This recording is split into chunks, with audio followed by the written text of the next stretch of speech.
Hi, my name is Sam Sinclair, and just 2 weeks ago I had the opportunity to travel to Malaysia as part of Deakin's Communication Management in Asia study tour.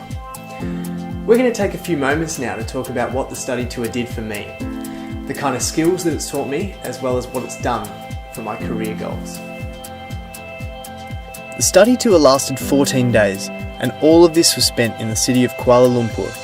In these 14 days, our group of 16 students and 2 lecturers attended meetings at the Government Department of Information, Sime Darby, Malaysia Kini, and the Agathians Children's Shelter.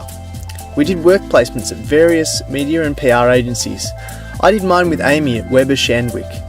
We attended networking dinners and collaborated with the students at Taylor's University to organise a charity fundraising event on campus. Another highlight for me was touring the region of Malacca on one of our quieter days. The first experience to reflect on happened during my work placement with Amy at Weber Shandwick. Specifically, I want to talk about what I learnt from being introduced to the staff and the office culture. On the way to the office, I was very anxious and not confident at all in myself. This was actually my first time in a PR agency, and I felt so wet behind the ears it wasn't funny. We arrived at 10:30 AM. I was actually wearing a suit, but I felt like a massive faker. I wasn't confident in my skills, and I was pretty scared that they'd make me do some actual PR work, like write a media release or present some research. After sitting in the entrance for a couple of minutes, Amy and I were greeted very warmly by Calvin and Sarah. The office culture was relaxed, and they tried very hard to make us feel at ease, but I feel like we responded very uptight and professional for a very long time. I was expecting a very formal atmosphere and was surprised to find the opposite.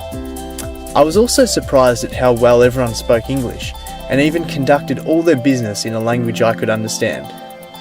There was a very Western vibe in the office, and I did not expect that, not one bit. Something else that embarrassed me a little was the fact that everyone handed me business cards and I had none to give to them.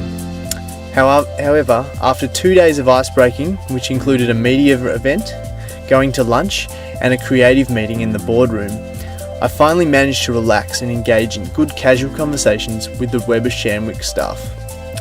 The experience taught me that offices don't necessarily have to be formal settings. I also learned that staff generally understand that interns are still learning and won't have them doing all the challenging PR jobs immediately. I found during the lunches that Malaysian PR culture is very similar to Western PR, as many practitioners have studied in the West.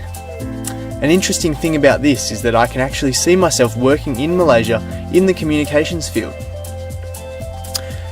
The day following my placement, we visited the Malaysia Kini office, and this is the second experience I want to talk about. Malaysia Kini is an online news publication famous throughout Malaysia for being one of the few forms of free press in the state. The reason I want to talk about this is because I discuss media ownership in great detail for my Assignment 1 essay. In my essay, I asserted that almost all mass media in Malaysia is government owned, that the citizens of Malaysia aren't too concerned about the lack of free press, and that online activism is still emerging. These are the ideas I went into the Malaysia Kini office with. We were met by Stephen Gan, co-founder and editor-in-chief of Malaysia Kini, and he showed us around the office. Again, this was my first time inside a news publication office, and I was a little confronted by the fact that I was standing in the core of a very famous publication. Mr. Gan took us to a room on the top floor where he gave a presentation on the work of Malaysia Kini. In this presentation, I was challenged with the following things. It turns out the Malaysian government do regulate mass media, just as my essay concluded. This was reassuring for me because as a researcher, it means my work is accurate. Mr. Gan did say that online activism in Malaysia is much more common, so that helped expand my knowledge from the research-based knowledge that I already had. I guess you could say this experience was not about me learning new skills, but rather about me expanding my knowledge of the Malaysian media scene, as well as verifying all the research I discussed on paper. The experience did give me confidence to stand by my own research, and I think that's a really good skill for PR practitioners to have. So as you can see, the study tour not only helped me get a grasp of what the public relations scene's like in Malaysia, It also helped me develop my skills and experience as a PR practitioner. And that's something I'd never done before. Before coming to Malaysia, I didn't know where I was going in terms of career. I didn't know anyone, and I didn't know how to get my PR career off the ground. And now, since coming back, I've had 2 internship offers and 1 job offer. And I'm really stoked and fired up about starting my career in the PR field. And I also managed to print business cards, which is awesome.